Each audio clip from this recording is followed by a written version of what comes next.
The opinions expressed on this program are for general information only and are not intended to provide specific advice or recommendations for any individual. To determine which investments may be appropriate for you, consult with your attorney, accountant, financial advisor, or tax advisor prior to investing. Securities are offered through LPL Financial, member FINRA, and SIPC. This is the Margie Shard Show on Super Talk 1570. I'm Margie Shard, and you're listening to the all-new Margie Shard Show.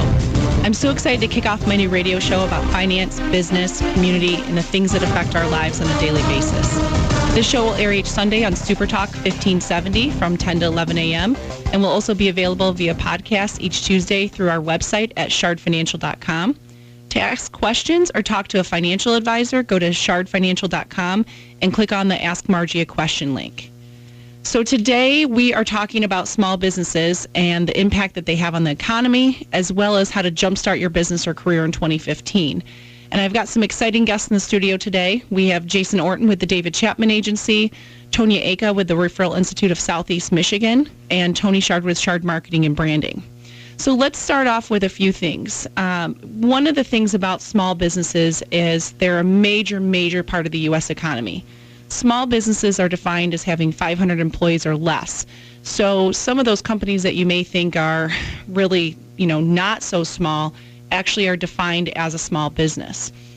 Small businesses account for 99.7% of all employer firms, and they have over 60 million employees in the U.S. So it's safe to say that small businesses are important. And as a small business owner, I understand that there's a lot of challenges faced with running a company. I've often looked for the magic number that would give me the perfect recipe for how much money I should be putting back into my business versus how much money I should be putting into my pocket, and what expenses are necessary versus not needed. And so a lot of the concepts that we're going to be discussing today can be applied to a small business owner and maybe some of those individuals that either have all commission jobs or are in sales positions. And so let's get started here. There's 3 things that I feel that every business owner must do. But a lot of business owners, including myself at times, struggle with these 3 things. The first thing is to pay yourself first. Every business owner really needs to be working with a financial planner and have not only a plan for your business, but also your personal financial situation as well.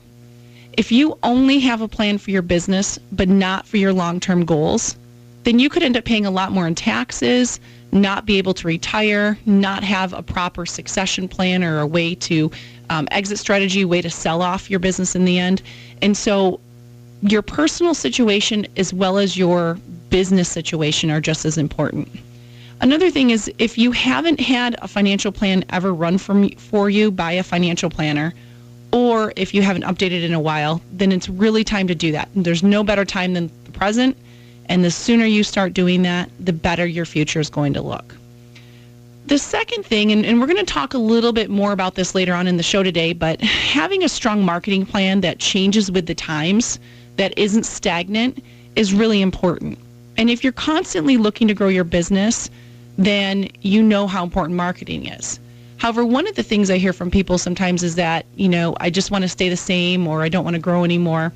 And while I get that, you have to still be marketing to bring in new business, because if you don't, your business will retract. You will go backwards. And it's been proven time and time through study after study that this happens. And so we're going to talk a little bit later about how to jumpstart your marketing in 2015. The third thing that I think is really important for business owners is to make sure that you're protected. I know that insurance is often really confusing on a personal level, but when you own a business, you also have all these different types of insurance that now are being thrown at you, and it makes the confusion even worse. And so that's why I wanted to bring on our insurance expert, Jason Orton, from the David Chapman Agency in Lansing, into our studio today. Jason, thank you so much for coming. Oh, thank you so much for having me, Margie. Well, Jason, let's just get down to the dirty, okay? What's the difference? Let's say we have a business owner that just is starting out versus a business that maybe has been well established and has a lot of infrastructure. Do they both need the same types of basic policies, or is there something different that one should be looking at? Well, usually what we look at when we're looking at a new business there's something we call a BOP, business owner's policy, as opposed to a package. Now, if you think of it this way, you go to McDonald's and you see the value menu there, and you can order 1, 2, or 3. That's what we would consider like the BOP. Everything is all included in it. You got the liability. You may have some business interruption income included in it, as well as property coverage for your location. Now, this works great for just starting out, but let's say you're much more sophisticated. There's a lot of things you can't purchase within the BOP, such as professional coverage. So that air and emissions insurance that I pay like $8,000 a year for. Yeah, exactly. Awesome. So love that. I know. I have the same thing. And part of it, when you look at that too, is when you're going to need that is if you have a license, you're required to have a license to perform your job duties. Most likely, you're going to need what's called E&O or professional liability. The other thing is maybe you got more sophisticated, you have a bigger auto fleet, so you may need a more enhanced auto policy than what you would normally get through that. So is it fair to say it's not good for business owners to just allow employees to drive their personal vehicles or to run personal vehicles through their company? Well, generally what we're looking at if you have vehicles, and it's going to happen. You're going to have to send somebody down to the store for something like that. You want to make sure that you have the adequate coverages for that, in particular hired non-owned auto for those employees. Because if those employees are in an accident, let's say they run a stop sign or they hit a family of 4 and all of a sudden we're looking at a real issue with a lawsuit, they can name your company in that lawsuit because they were really performing a duty for you, even though they were in their own vehicle. Okay. So this is where your insurance policy with that particular coverage would come in and defend your business. Jason, as we're talking, one of the things that came to mind is I have an umbrella policy, and it's on my I believe I have both. Right? Yes. Sorry. Jason's my agent, so he knows. Okay, so I have one for my business, and then I have one personally. And can you explain to our listeners what umbrella policies do and why people would want to purchase those? Certainly. Under your general liability, you have what's called primary limits, and those may be set at, $1 million or $600,000. And the umbrella is what we call secondary. It sits over top of all your other lines of liability. Now, it's much cheaper to purchase an umbrella than it is to purchase your primary lines of liability, because those primary lines of liability, if there's a lawsuit, are going to get hit. That's where the first of the money is going to come out of. But let's say we end up with a lawsuit, we end up over $1 million. Well, normally, if you don't have the umbrella, this is going to fall on you, and you're going to have to figure out how to pay the additional cost of that. This is where the umbrella comes in and would pick up any additional up to the limit of the umbrella, which is usually about $1 million or more. It's a more efficient way to purchase your insurance if you need higher liability limits, because the chances of you hitting that umbrella are a lot less likely than hitting your primary insurance. So you pay more for the primary and less for the umbrella. Jason, who do you typically see business owner-wise? Do you see smaller companies, bigger companies? Who typically is purchasing these umbrella policies? Usually we start to see the umbrellas get purchased once they kind of graduate from a BOP policy to a package. And that's not to say that you can't. We don't have some, that do have a BOP that choose to purchase the additional liability. And this really comes down to where you sit down with your agent and you evaluate the risk of your business and how much you're willing to take on as opposed to how much you're willing to transfer off to the company by purchasing the insurance. There's no hard and fast rule. It's really a real conversation you need to have to kind of figure out where your level of willingness to take on additional risk is. One of the things that I've always been impressed about with working with you is the fact that you have sat down with me and you've explained things and you've really dummied them down for me. Because I like the quick, dirty facts, and I just want to know, okay, what do I need and why do I need it, and how's it work and how's it going to protect me? So, Jason, you've been in this industry quite a while. Yes, I've been with the agency for well over 10 years. Okay, and David Chapman's really all over the state, aren't they? I mean, as far as we are, we're out of Lansing, Michigan, but we do have clients throughout the entire state.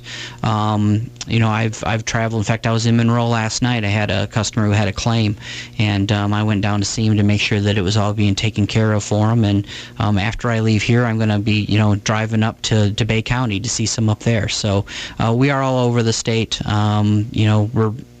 the company was formed in Michigan, and we love to work here. So. And how many miles a year do you think you put on your car? Oh, I was just getting ready to do my taxes, and I was just thinking about that. I bought a new one, and I've already got almost 50,000 miles on it. Wow. And it's just over a year old, so I'd probably say about 40,000 miles this year. Now, I know you've worked with a lot of municipalities, so our townships and cities. And then you also have, you really work a lot on commercial, on business properties, and then, of course, you have the personal lines. But what, as far as what's the biggest thing, I guess, that one of the questions I was wondering is, what is one of the biggest things you've seen that people don't have that they really should be having? Well, usually if you got new ones, just, starting a business, the two major thing is don't skip on your liability limits. You need to at least have $1 million worth of liability. The other is make sure you add the higher non-owned auto endorsement, even if you don't have vehicles. Okay. And there's a lot of, shortcuts I'm sure that people take, and, just trying to reduce their bill. And one of the things I think that I've always appreciated is you've always explained all the different bells and whistles so I can make an educated decision. Are there some people that just say they just cut it all off and they just don't even let you know? Actually, we're running out of time here. We're going to be back with Jason Orton after this quick break. You're listening to The Margie Shard Show on Super Talk 1570. Stay tuned.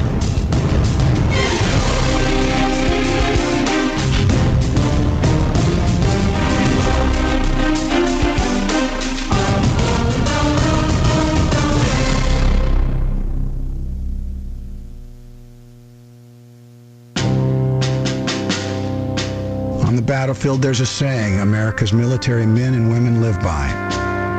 Never leave a fallen warrior behind, ever. Off the battlefield, Wounded Warrior Project operates with the same goal. We leave no warrior behind. Wounded Warrior Project is a non-profit organization created to help our men and women returning home with the scars of war. Whether those scars are physical or mental, we're here to make sure that they heal. And whether it's helping those with post-traumatic stress disorder live a normal life again, or giving much-needed support to injured warriors in veterans' hospitals, because no one deserves our help more than the men and women who risk their lives to keep us safe. Wounded Warrior Project. We never leave a fallen warrior behind, ever. Learn more about what we do at woundedwarriorproject.org. In small towns and big cities, from coast to coast and around the world, Habitat for Humanity volunteers gather with purpose. Hand in hand, they come together. They may be strangers or they may be friends, but they are all builders of hope and homes. Hammers are raised, bricks are laid, dreams take shape, and another family finds shelter in a home they help build. Through their time and talents, Habitat for Humanity volunteers are helping change lives for the better, and in the process, maybe even changing their own lives as well. Together, we can eliminate substandard housing. Won't you join us? Support the work of Habitat for Humanity in your community or wherever your heart leads you. Now more than ever, please volunteer, get involved, and help build it. Visit us at habitat.org. Welcome back to the Margie Shard Show. I'm Margie Shard, and I'm in the studio today with Jason Orton from the David Chapman Agency. And we're talking today about small businesses, and right now with Jason, we're talking about insurance. And I know it's a topic that a lot of people go, oh, insurance. But right before our break, we left off, and one of the questions I asked Jason was, do you ever have people that just cancel out certain things on their policy and they don't really know what they're canceling, and then something happens and they need that coverage? Yeah, it does happen quite frequently, actually. I had a case just the other day where it was a new business owner. They were just starting up. So of course, budget's tight. They're looking to do what they can to try and keep their bottom line as low as possible. And what happens is they often look at the liability limits and go, you know what, I don't want $1 million. Take me back to $500,000 or something like that. Well, really, the premium difference between the two is pretty small, and the exposure that they're really opening themselves up to is $500,000. Yeah, it's $500,000. A lot of money. Which they're starting business. All of a sudden, they have one major issue and they're done. In fact, not only are they done, but that they're probably going to have to come up with some extra money. The other thing is the higher non-auto, and I know I harp on this one frequently, is because this is such a big issue. Is that you have employees that are driving for you, even if it's just temporary. Run to the grocery store and pick up donuts for the office meeting or something like that. I mean, it's a huge liability. Most of the claims that I personally see tend to be auto claims.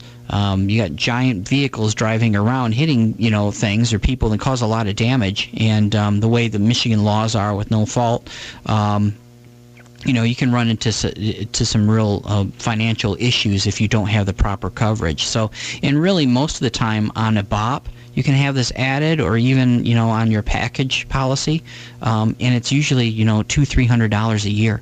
And Jason, just I know we talked about the BOP in the last segment, but just tell our listeners again what that stands for. Sure, it's a business owner's policy, and to reiterate, it's just a package of everything that you probably will need. Now, it's not going to have everything, especially when you get more sophisticated, but it's a great place to start off. They're usually very inexpensive, and the coverages are very broad. Okay. Now, one of the things I know that really confuses a lot of business owners, and I hear so many stories from my clients that are business owners and other business owners that I deal with in the community. They obviously hate paying workers' comp, and I've actually come across sometimes some owners that have gotten rid of their workers' compensation, and they say, well, I'm in an office setting, so I don't need it. What's your thoughts on that? Because to me, that sounds kind of scary. I mean, at any time, anybody can, trip and fall and break their ankle, or, really anything can happen. What's your stance on that? Well, workman's comp is one of them things that heavily regulated by the state. They make a lot of the rules of how that works. I run into this frequently with workman's comp where people say they don't want it, or this is a very famous one we have where, everybody here is subcontracted. Meaning we're going to give everybody a 1099, they're independent. But you really have to look at the guidelines that the IRS uses to determine whether that person is independent, and they're really looking at the same thing for workman's comp. So if that person... if you're setting their hours, if you're telling them how they have to do their job or any of those, they're considered an employee. And the state fines, I believe it's $1,000 a day if you do not comply with the law and have workman's comp on your employees that you need it. And I bet that the point where it comes out of, is this a 1099 worker or is this really an employee, it's all fine and good until somebody gets hurt. Exactly. There's people who've gone years without ever having the coverage, and then all of a sudden, they have an injury, and now they're held liable for that. It can get very expensive, and you can have some heavy penalties from the state of Michigan. So, Jason, what are some common mistakes that you often see with business owners? One is the higher non-auto, having that, or the other one is actually going back to the workman's comp, is that not having their employees correctly classified, because you pay a different rate depending on the exposure they have. So you got somebody who sits in the office, they're, obviously the chances of them hurting themselves or injuring themselves very much is pretty slight. So the rate on that particular employee is very inexpensive, as opposed to maybe a roofer. They fall off the roof, it's going to be, big dollars, so the rate is much, much higher. And that's where you got to work with your agent to make sure that you're correctly classifying your employees for both the good of the company as well as you. Because you don't want to pay any more premium than you need to, but we do want to make sure that we are doing it correctly so that the company is, getting the premium they need to cover that exposure that they have. So you can't cheat the system, basically. You can't cheat the system. And I understand we often get the question, and as agents, we try and find you the best classification that we can justify. Because we're really working for both the company and you. And we want to make sure that everybody's happy and everything is done correctly. One of the things we've also been seeing, because obviously, when you're calculating your work comp, you're given a projection of how much you're going to have in payroll that year. But say you have a great year, and at the end of the year you doubled that. Well, the company was really covering workman's comp for all that additional payroll, so they come in and do what's called an audit. Usually it's a paper audit. Sometimes they'll send somebody in to sit and talk to you and go over your payroll figures. At that time, you'll either be assessed additional premium for the previous year, or you will have you get a return if, say, you didn't spend as much out. So is that based on per employee, or is it based on wages? So if I'm having a great year and I want to bonus my staff out, am I going to be paying more on workers' comp? Yeah, bonuses and commissions would be considered reimbursement to that employee, so that would be included in your workman's comp. Okay, good to know. Premium. And the other thing that we're now seeing is because the state recently has made it much easier for contract employees to claim on somebody else's work comp, such as yours, that now a lot of the companies are also, when they do the audit, say you do have a subcontractor. And say your subcontractor cleaning person who comes in, they're now requiring not just a certificate of workman's comp insurance or a sole proprietor waiver from that subcontractor, but also a general liability certificate as well that can prove that, yes, they are completely a separate entity. They have nothing to do with, Shard Financial. And because if we are not able to supply those things, the company can assess that payroll you paid to that subcontractor as if you paid one of your employees. Because, in fact, if that janitor then makes a claim, it is likely the company will be required to pay. Interesting. Jason, one of the things that I think is so important about, for me at least, when I got into financial advising, and I started right out of college, and after I'd been, with a firm for 5 years, I left and started my own company, and I went independent. And the reason I went independent was so I wasn't going to be told what to sell my clients, and really to have that autonomy of doing what's best for my clients without, hearing it from the higher ups about what they wanted me to necessarily invest my clients' money in. So you're an independent agent, and I think that there's a big difference. And I know from my experience, there was a big difference when I moved from a captive firm to your agency, where you have all sorts of different companies. Do you want to just touch on that a little bit about how that works? Oh, certainly. We are what's considered an independent agent in the state of Michigan, which allows us, we have contracts with several other carriers, such as Acuity or Selective or Auto Owners, for example, which allows us, when your policy comes up, that we can then, send it to all those markets, see who's going to have the best coverage for the best price, and then we come back and show you that. Often with a captive, they can only show you the one option. And if that captive doesn't want that option, they, have to send you somewhere else or say, hey, I can't help you out. In my opinion, I really believe independence is the best way to go, because you're really working for the best interest of that client. And I fully agree with that. And, one of the things I wanted to say too, our director of operations, Jen Verschure over at Shard Financial, she came in my office the other day and said, I'm just so impressed with Jason, because she literally had moved from one agency to your agency. And even though the insurance provider stayed the same, who her coverage is through, she said she's received like 4 different emails from your staff talking about discounts that you guys were basically getting her on her policy that the other companies she worked with for years told her she was getting, but yet she didn't have. And I think that's pretty incredible. Yeah, well, that's great to hear. I'm glad to hear that. Oh, they're she's doing excited. That. Yeah. She's stoked. And that's something that really speaks to the culture of the agency where I'm at. There's a reason why I'm there. That agency's been there, started, it's over 30 years old. The owner, David Chapman, who started the agency, is still there, along with, his son and several other family members. They have a real culture of servitude there, is that they really want to make sure that they're doing the best job that they can for their clients. And I've always had a motto too that what's best for the customer is always what's best for the company, and they've really grown that way. And in our motto too is making insurance and bonds easy, because it is complicated, and it's a tough job sometimes, because they keep stacking more and more complexity upon these policies that you really need somebody who you trust to help you walk through this in order to make sure that you're adequately covered. Well, and I think the biggest thing is, you said it, a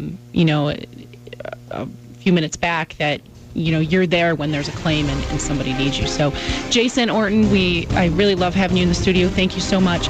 Stay tuned with us. We're on Super Talk 1570, and when I get back, we're going to be talking with Tonya Aka from the Referral Institute of Southeast Michigan.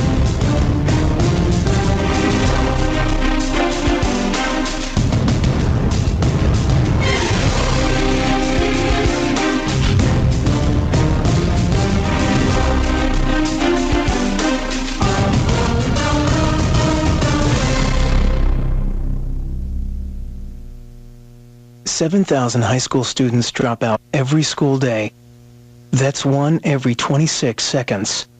So here's a 26-second message of encouragement. Hi, I'm Maria. You don't know me, but I'm proud of you.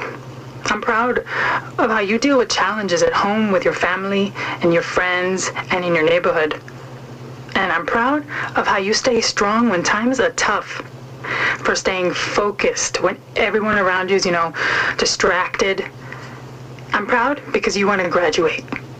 Because once you graduate and get that diploma, nobody can take it away from you. Do you have 26 seconds to convince a student to stay at their desk? Now you can share your message of support at boostup.org. We can keep students in school. Visit boostup.org and take the first step. Brought to you by the U.S. Army and the Ad Council. Being safe and sound should be everyone's priority at home.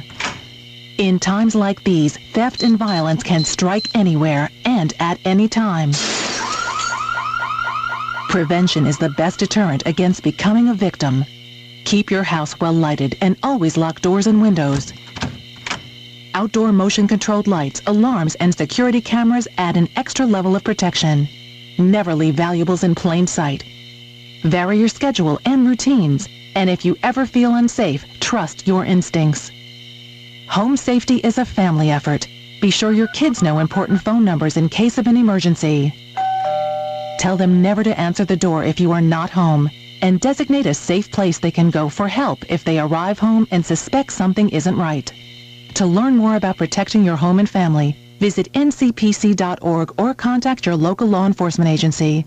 A message from the U.S. Department of Justice, National Crime Prevention Council, and the Ad Council. Welcome back to the Margie Shard Show. I'm Margie Shard, and I'm in the studio today with Tonya Aka with the Referral Institute of Southeast Michigan. Tonya, thank you so much for joining us. Thank you, Margie. I'm happy to be here. I'm happy to have you here, too. So one of the things with businesses, and I know a lot of business owners where referrals are basically pretty much either 100% of how they get new business or a really big percentage. I know personally a huge percentage of my business is on referral. And one of the things that really helped my business was figuring out how to verbalize why I do what I do. And Tonya, you have this, you have these 5 steps to referral success. And the very first thing is you've got to know your why. Because if you don't know your why, how are you going to be able to communicate that to your referral sources? And how will you really attract the type of clients that you really enjoy working with? My why, before I went to Referral Institute, I knew why I was doing what I was doing, but I just, I didn't know how to verbalize it. I didn't know why it was important to talk about.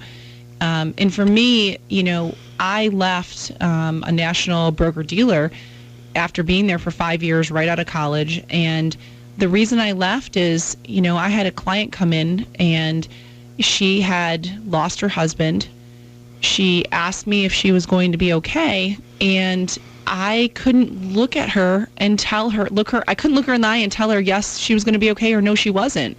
I knew everything that was going on with their investments that I managed, but I knew nothing at the time about his pension election. I didn't know about Social Security. I didn't know what they had decided in their prenup. I didn't even know they had a prenup at the time. So here my client, her husband had gotten brain cancer and within a week had passed away. And we had this situation where it evolved very quickly, and I was not prepared. And so I decided after that, I had to start adding more value to my clients. And so that's when I really decided I wanted to become a financial planner and not just, manage investments, but also have, that planning aspect.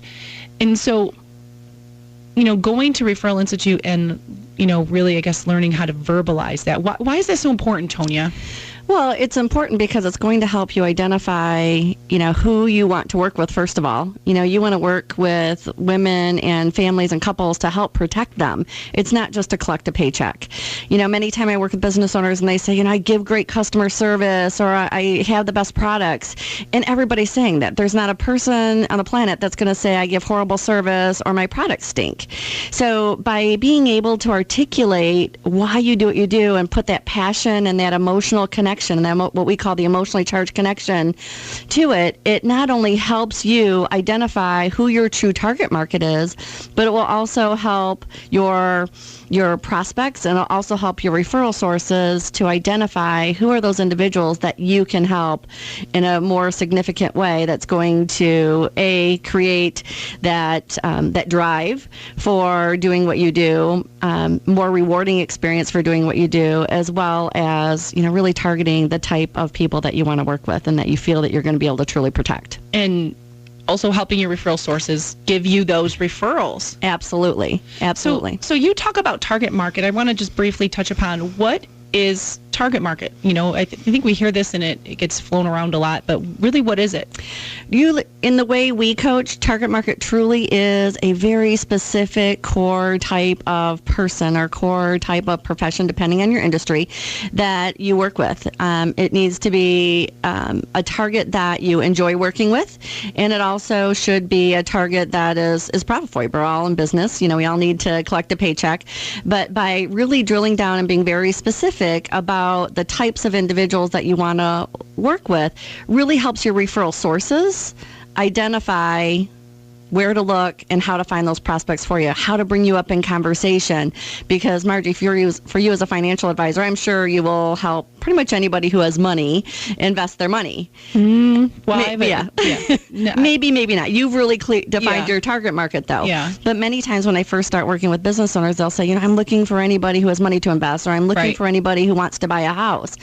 But that doesn't help your referral sources in finding those referrals. So if you can drill it down for them and make it a little easier for them, you're still going to get anybody who wants to buy a house, or you're still going to get anybody who wants to invest. But by being more specific, it really helps your prospects. Okay. And you talk about a referral team. Yes. And a lot of our listeners probably have never heard of a referral team. What is a referral team? A referral team are individuals who are like-minded as you, have the same or similar target market. They're talking to the same types of clients that you're talking to, and are committed to really wanting to help you build your business, help their clients, and they're willing to invest some time to learn and be educated on how to effectively refer one another. And there's some commitment involved in that. So, we talk about the cost of referrals and, the cost of what it takes to get a referral versus what it takes if you're going to go through traditional marketing, billboards, radio, things like that. What's the big difference?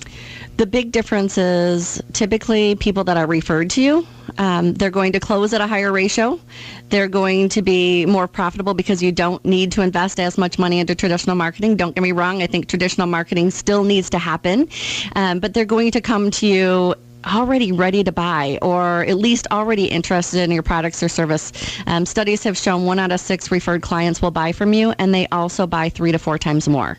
So there's definitely some value in getting those personal introductions, and typically if the right target market, you're going to have an awful lot more fun working with those clients as well.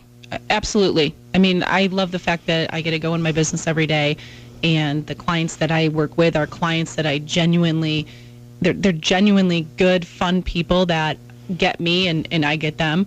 And it just makes it, because not everybody is going to should be your client. And I realized that quite a while ago. And, it just makes your life so when you go into your business, I don't feel like I'm at work. It's just a part of who I am and what I do. And the people that I'm surrounded with are phenomenal people because I've gotten to really get to know them on a more personal level. So, with the referral team, you talk about training your referral team. How do you train your referral team? Well, that's hard to answer in a very short radio show. There's a lot of individual training that goes into it. Depends on your profession. It depends on the people that are on your team. But a lot of times it's sharing some stories, giving them some successful scenarios of how you've been able to help your clients, tooting your own horn and how you've been able to make a client's day, setting those little tones and those little tips in their mind every time you talk with them, will definitely help feed them some information, but it's much more strategic than that. I would love to be able to go into all the information on the radio show. Unfortunately, we don't have enough time, but there's definitely some strategy. It can't just be, hey, Margie, refer me to anybody who wants to grow their business. It needs to be a little more strategic and a little more planned, and there needs to be some time and energy put into it. So there's work involved in this. Yeah, absolutely. Okay. And it can be fun because typically when you're working with referral partners, they're people that you enjoy hanging out with. So if you're passionate about what you do and you've got some like-minded people that you enjoy hanging out with, educating them is just another piece of the pie to building your business and sharing your passion with others. Okay, so we've got a few minutes left, and when you talk about the 5 steps to referral success, one of the pieces is networking activities. And right. I used to run around with my head cut off like a chicken, and I used to go everywhere. And over the years, as I, got married and then had a child, and, my business is growing, and now I've got employees and everything else, time becomes more and more precious. What do you tell your clients that, how to choose what to go to? Because I've gotten very selective, and I've worked with you quite a bit on this, on, really where my time goes and what I go to and really what, and it for me, it was great because I go to the things that I really enjoy going to, where it's fun and it doesn't seem like I'm at a networking event. But what do you counsel people on this? Because I had an issue before I met you. I mean, I was everywhere. And that's one of the reasons why many clients come to me is, they're doing all this networking. They're going to chamber events. They're going to nonprofit events. They're going to women's group events. They're going to all these different places, and some things are working and some things aren't working, and they're just not really sure where to develop their time. It all goes back to really who you are, who's your target market, who's the people on your team, and how do you hang out and network at the places that are meaningful to you. For me to go to a networking for, a gun range or a hunting show doesn't make sense because that's not something that I'm passionate about. Yet for me to go to a networking event and hang out with 100 women, who are committed to serving the community, it's going to be more meaningful and you're going to find more like-minded people. So really trying to first start with who you are and what you're passionate about and who your target market is, and then be selective from there. 2 to 3 networking organizations consistently is what we recommend. With a little bit of mix of diversifying it every once in a while, but not consistently. You want to make sure that they're organizations that you can dig in deep to and actually participate. And it really seems to me like everything goes back to that why. Yes, definitely goes back to the why. If you're passionate about something, you're going to be more successful. Your clients and your prospects are going to feel that passion and that energy, and so are the people in your network. Your referral sources are going to believe what you believe, and they're going to be more compelled to want to help you if they know why you're doing it. And thus, your referrals start to kickstart, right? Absolutely. So referrals. So how long do people typically, and we're running out of time here, but how long do they typically go through a program of yours? We do have some individual coaching, but we also have a one-year program. It's called Certified Networker. It's about 36 hours of coaching over a variety of different shorter workshops. And then we have some extra coaching that goes on throughout the year. Okay. Visit Shard Financial for information on how to get a hold of Tonya. And next, we're going to be talking with Tony Shard, my hubby. Should be interesting. From Shard Marketing and Branding to talk about websites and social media and all the things that you want to know about. Stay tuned for more of the Margie Shard Show on Super Talk 1570.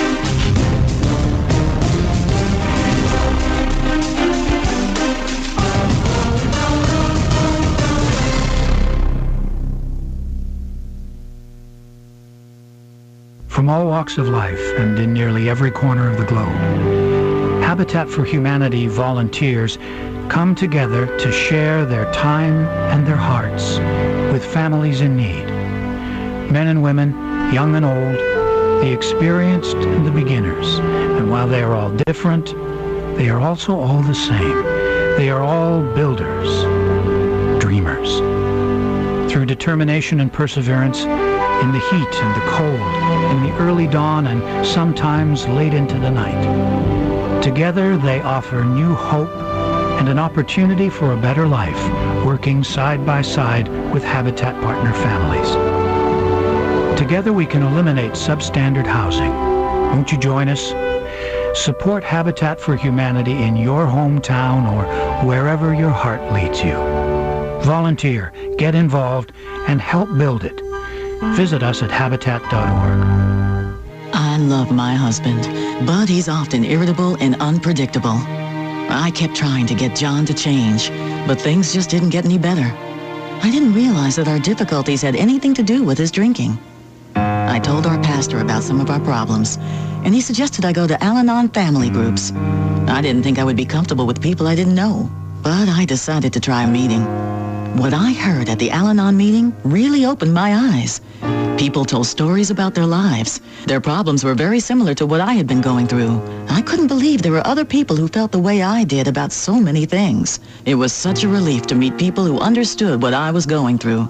Now I'm learning things that help me manage my life better. I finally have some peace of mind. Are you troubled by someone's drinking? You might be surprised at what you could learn in an Al-Anon family group meeting from people just like you. Call 1-888-4-AL-ANON or visit alanonfamilygroups.org.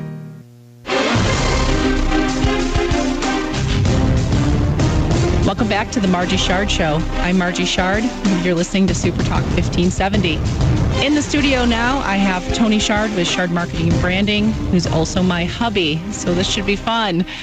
Are you scared, Tony? Just a little bit. So today we're talking about small businesses, and we've been talking about some things that small businesses should have. You should be paying yourself first and having a financial plan both personally and business-wise. And you also need to make sure you're protected. We talked to Jason Orton with the David Chapman Agency about different insurances. And then we had Tonya Ake on last segment talking about referral marketing. But I wanted to have my hubby on today, and the reason I wanted to have him on was to talk about overall marketing. As a business owner, I've struggled. I know the typical rule of thumb is you spend 10% on your marketing, 10% of your gross revenue on marketing. And I know some businesses that do that. I know some that do more, some that do less, and we always kind of struggle with that too. I know in December when we sat down to have a marketing plan, which I've never had quite as an intense marketing plan as this year. But I know, Tony, you and I sat down and we went through everything we were going to do. And kind of it was just, if it's something we want to do, put it down. That was kind of the first step, wasn't it? Yeah, you basically have to sit down and brainstorm. I mean, there's 8-10 different channels to promote your business, to market your business. And so I think when we sat down, we just put down our wish list, and we're not Google, we're not Apple, so people don't have those resources. But at least put it down, and then you can start cutting it up from there. And you talked about eight different channels. What are those 8 different channels? Well, your website is one. Websites. Oh, okay. We're gonna get back to that, but sorry. Finish on the 8. So, the website is your engine. You know, it's kind of like Chicago, Atlanta Airport. You know, it's the hub. Everything goes into there, and then from there it can go off, whether it's social media, to radio, book. In your case, you know, we just had Tonya on, and that's for referral marketing. You know, your referral plan. You've also got your social media plan. So, you know, Facebook, Twitter, Instagram, and you know, you've got your digital marketing plan, e-newsletter, you know, so on and so forth. I mean, those four right there are pretty much what most people do. And then, you know, if you want to take it to another level, especially in a community, you've got, you know, community engagement. You know, one of the things that really surprises me, I don't use phone books or, you know, if I want to find somebody, I want to be able to Google them and pull them up and see a website and get their contact information. And I'm kind of shocked at the amount of businesses that either have really outdated websites or they don't have a website at all. Is that, I mean... Crazy? Yeah. In today's age, you see a lot of companies who spend millions on marketing their product, and the first place that anybody's going to go is to the iPad, iPhone, Android, and check the website out to get more information. And you get there, and you know, it looks like something Fred Flintstone would have built. I mean, it's ancient. So it's very important. It's your as the society goes more into digital and online, and we get away from the books and the yellow pages, for people not to have a very attractive, dynamic website is not intelligent.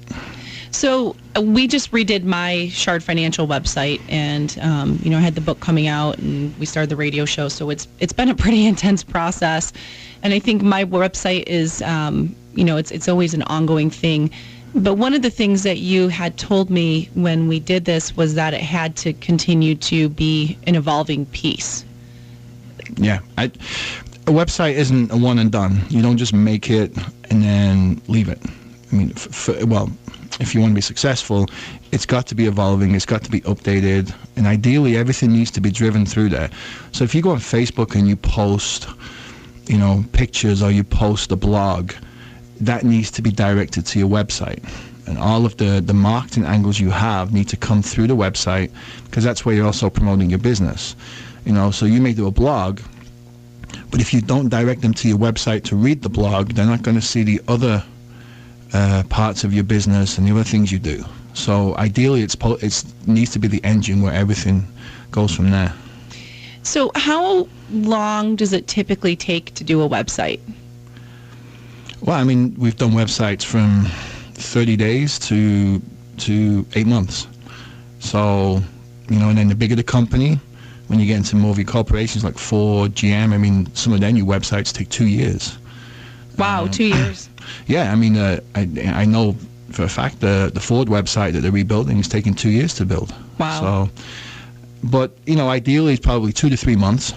I think that's the standard for a quality, you know, dynamic website for the business. Now, if you get into e-commerce, which most people, if they sell goods and they can sell them on the website, they should. They don't, but they should. An e-commerce website, depending on how many products you have, can probably take 4, 5, 6 months even. So it just it depends. And once the websites, you know, if you're going to have an e-commerce site, you really want it user friendly. Yeah. You want to be able to go in and update yourself and, you know, add products, take products off. Can that easily be done?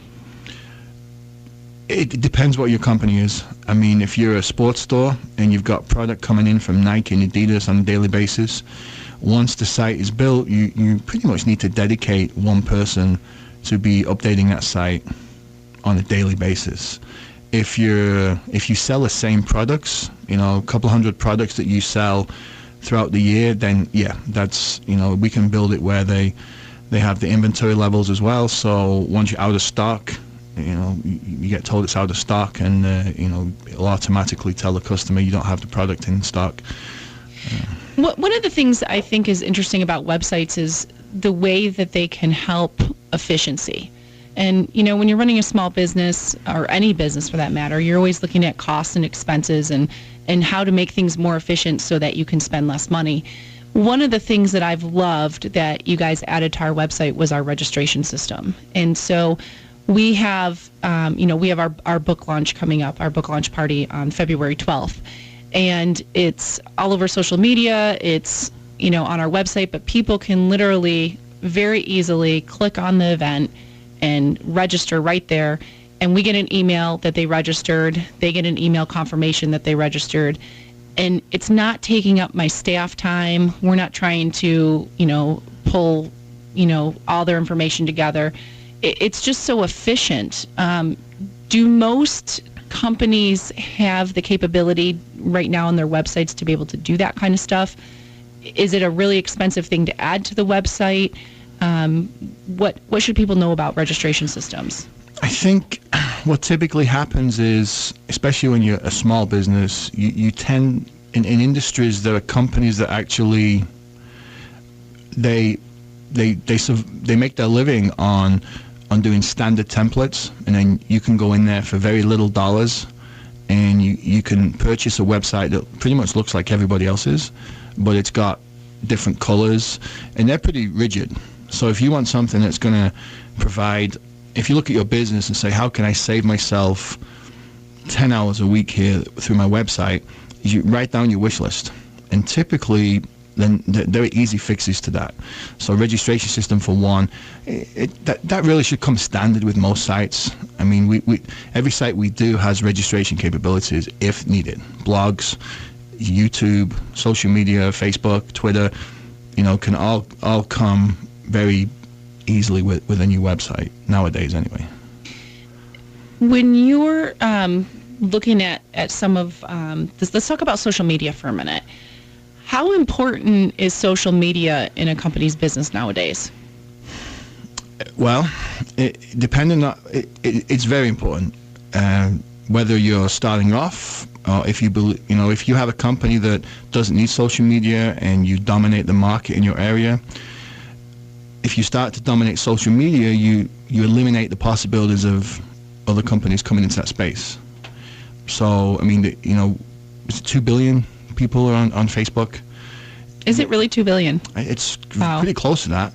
Wow. And when you look at that, it's the potential is unbelievable. And now you can purchase products direct from Facebook through your company. So there's different plugins you can get that allow you to sell your product on Facebook. And I think I've fallen victim to that, and that's why you always ask me why there's so many shipments coming to our house. Yes, and none of them are ever for me. I'm not a long, tall Sally purchaser, so. I'll have to buy you something on social media one of these days, just to say I did it. But, I mean, if you look at Facebook, you know, with the advertising tools available, you can reach whoever you want, whenever you want, and you can pay per click, you can pay for them to go to your website, pay per video view. On Twitter, you actually pay for leads. So you can go on Twitter and create a campaign where you will only pay if somebody clicks and says, I want to schedule an appointment with Margie Shard. And that's the only time you'll pay. And it's typically anywhere from $2 to $5. So, you know, when you look at that, that's a phenomenal tool. I mean, it's not just where you put something out there and you pay because people have seen it. You only pay if they click and want to schedule an appointment with you. So, you know, for financial advisors and other like industries, you know, it's a little bit complicated to get going, but once you get it going, I think it's a great tool. Sounds like I needed to be doing that. Potentially, yeah. We should talk about it. Yeah. When you market, you don't want to have waste. Okay. And so that's where pay-per-click works. Okay, well, Tony, I so appreciate you coming in. Tony Shard, Shard Marketing and Branding. And Tony, how can listeners get a hold of you? Through you? No. Okay. Through the Shard Financial website or call 810-577-5291. And thank you so much for listening to the Margie Shard Show on Super Talk 1570. Talk to you next week.